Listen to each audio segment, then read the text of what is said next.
Buenas noches. Bueno, espero que esta vez ya definitivamente funcione el programa de grabación y no haya ningún problema de sonido. Bueno, básicamente voy a intentar ir más rápido, ya que en la clase hemos estado viendo, como veis aquí, las características de la ilustración en Inglaterra, perdón, en todo el mundo, partiendo de Francia, ¿de acuerdo? Vimos independencia de los Estados Unidos, la Revolución Francesa, la importancia de la libertad, la dignidad de la educación y el individuo, bien. Vimos los conceptos de autonomía y espíritu críticos opuestos a fe y dogma que tenéis aquí, ¿de acuerdo? Subrayados, y cómo realmente estos principios que se oponen a fe y dogma van a generar que se muevan los cimientos del clero, de la aristocracia y de la religiosidad tradicional. El concepto de optimismo asociado al de progreso, al de avance constante material y educativo y cultural de la humanidad, bien, mediante procedimientos como los textos de divulgación tipo enciclopedias y diccionarios e instituciones como museos, bibliotecas y jardines botánicos que por primera vez van a poner a disposición del pueblo todo el caudal artístico, científico y cultural de la humanidad, antes cerrado para la aristocracia y el clero. La literatura y el arte en sí mismo va a ser útil, va a intentar ser didáctico y va a intentar tener un propósito de cambio sociopolítico. La razón, bien, el uso de la razón, de ahí viene el concepto del siglo de las luces, se crea el principio de experimentación científica mediante la observación, y aquí os destacan principales filósofos como puedan ser Kant, pero sobre todo Montesquieu, que también fue creador de ensayos y que influyó en ensayistas españoles como Calanso. El reformismo y el despotismo ilustrado. Bien, ya hemos visto que realmente no solo son conceptos intelectuales lo de la ilustración, sino que pretendieron llevar a cabo un cambio sociopolítico que va a generar revoluciones e incluso independencia de Estados americanos. Bien, despotismo, ya lo hemos comentado en qué consistía, todo para el pueblo, pero sin el pueblo, es decir, realmente hay una élite intelectual que busca el bien común, pero que bajo ningún concepto va a ser un sistema democrático en que el pueblo pueda elegir. Se va a intentar fomentar la ciencia, la educación y las artes. Antes no lo hemos comentado, pero el hilo de Montesquieu fue el que propuso la división de poderes y que instituciones especializadas se dedicaran de la gestión de cada poder y no todos los poderes fueran a dar a un rey absolutista, a un régimen absoluto. La ilustración en España ya lo hemos comentado, tenéis aquí el retrato de Carlos III. Tiene unas peculiaridades y es que realmente antes de la guerra de sucesión que lleva a la corona de los Borbones y a Felipe d'Anjou, a Felipe V a gobernar España, ya curiosamente al final de los Austrias, curiosamente de Carlos II, hubo un grupo de científicos e intelectuales que se llamaron los novatores, que iban a defender ideas previas a la Ilustración que van a, sin embargo, a participar, a contribuir a que se extiendan ya en el siglo XVIII. Bien, que es algo en lo que no se ha insistido suficientemente. Las instituciones ilustradas, ya metidos con Felipe de Anjou, bien, fijaros en el reinado de Felipe de Anjou, aquí a la derecha, 1700-1746, bien, va a propiciar la creación de las academias, de las que ya hemos hablado en clase, entre ellas la Real Academia de la Lengua, Bellas Artes de San Fernando, Real Jardín Botánico, pero incluso la de Historia, la de Medicina. Son instituciones donde se reúnen los especialistas en un tema para intentar fijar conceptos y hacer prosperar su disciplina. De ahí surge, por ejemplo, en la Real Academia de la Lengua la publicación de los primeros diccionarios hechos con rigor, academias que van a seguir también, por ejemplo, la publicación de las gramáticas. De hecho, el lema de la Academia de la Lengua sobradamente conocido es limpia, fija y da esplendor. Bien, la élite ilustrada va a abarcar los diversos campos del saber, entre ellos las artes, bien, Juan de Villanueva, por ejemplo, en arquitectura, o por ejemplo Francisco de Goya en la pintura, fueron todos ellos ilustrados. Ya al final realmente del siglo XVIII va a haber una reacción antiilustrada, entre ellas por la colonización napoleónica, en la Guerra de la Independencia, e incluso, como hemos citado, muchos de esos artistas se van a ver fuertemente decepcionados por el papel que luego va a jugar Francia a finales del 18. La Guerra de Sucesión, que la tenéis aquí citada, ya hemos hablado de ella, los diferentes reyes y su importancia, pero sobre todo Carlos III, que van a contribuir a las mejoras de la ciudad de Madrid. Bien, aquí tenéis red de alcantarillado, ¿no? Por ejemplo, algo tan básico, bien, y de alumbrado en la ciudad, y el embellecimiento con fuentes y monumentos que va a provocar pues el cambio de configuración de la propia ciudad y de muchos de los edificios que le vemos en este momento. La literatura, ya hemos dicho que todos los principios ilustrados de racionalidad y utilidad se van a ver vistos en una literatura útil, que destaca en poesía, teatro, ensayo o fábula, que ya sabéis qué es. Nosotros solo vamos a ver ensayo y teatro, ya hemos comentado por qué.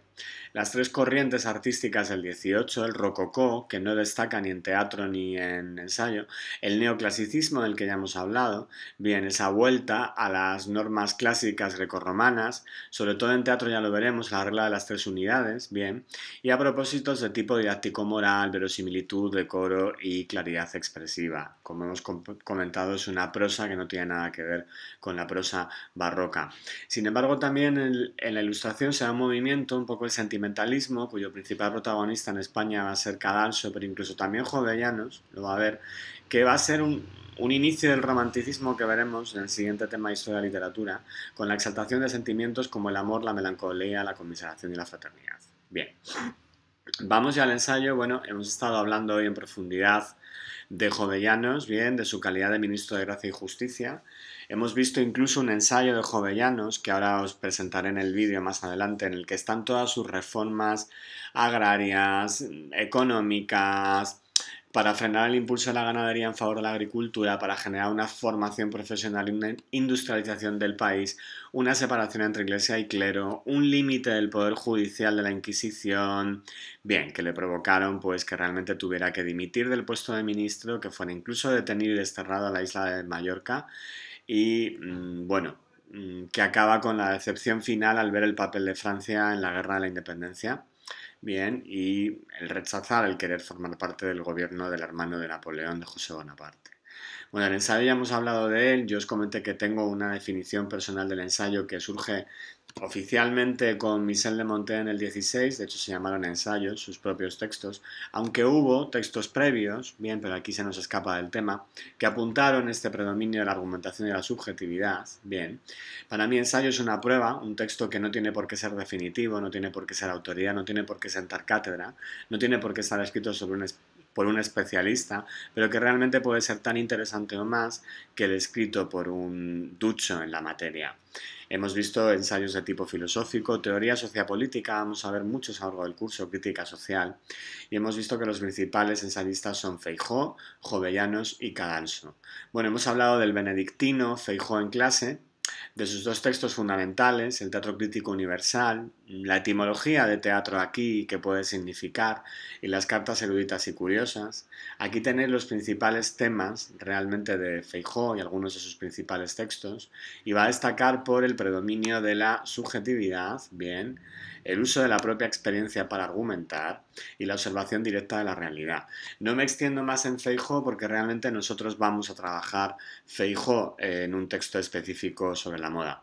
Hemos hablado de Jovellanos, hemos hablado de sus dos textos primordiales, La memoria para el arreglo de la policía de los espectáculos y diversiones públicas, y sobre su origen en España, que contribuyó a la reforma de teatro que veremos en Moratín más adelante, y al informe sobre la ley agraria. De hecho, hemos leído un elogio a Carlos III en que los principios que van a provocar, entre otros, la desamortización, que la tenéis definida aquí a la izquierda, pues realmente están ya en todos los textos de Jovellanos. Bueno, aquí tenéis el texto que hemos leído hoy en clase, ¿no? Realmente su plan es brutal, ¿no? Lo hemos comentado.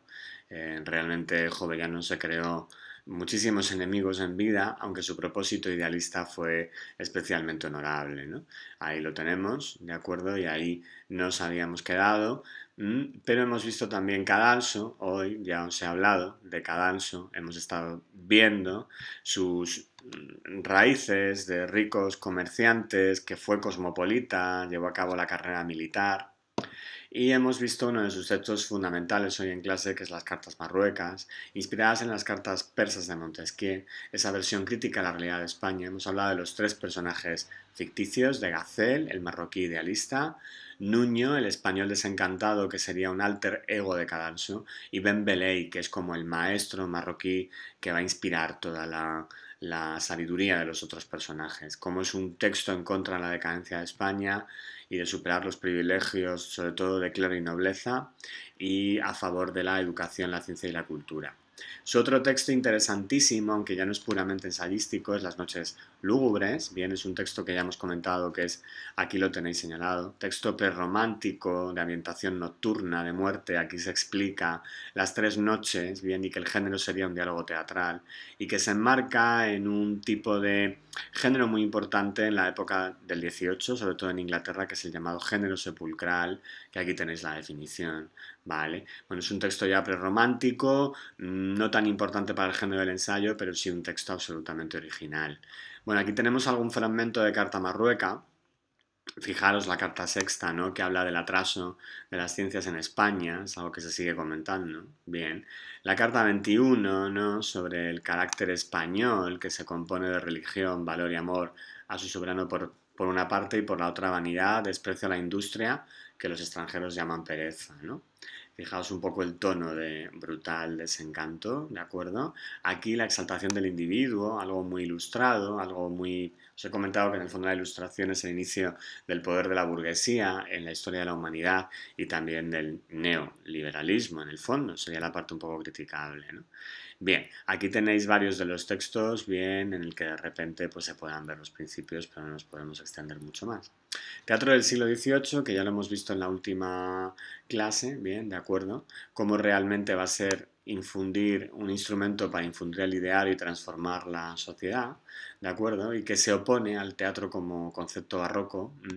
La comedia neoclásica, ¿de acuerdo? Y aquí tenéis, escrita en prosa, que respeta las tres unidades, contemporáneo, verosímil y criticar la costumbre de la sociedad de su tiempo.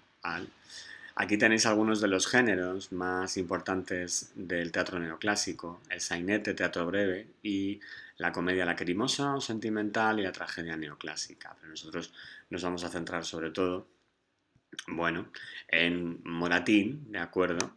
Bien. Y en El Hijo, concretamente, en Leandro, y concretamente pues en varios de sus textos en El sí de las niñas. Realmente El sí de las niñas, como vamos a hablar con algo más de amplitud, bien, aquí tenéis un poco el argumento del sí de las niñas, no me extiendo más. Tenéis de hecho aquí una selección de textos que podéis ver, podéis parar si queréis también el vídeo para poder verlo. Y esto sería todo, estos serían los principales aspectos que nos llevarían al tema del siglo XVIII, el ensayo y el teatro.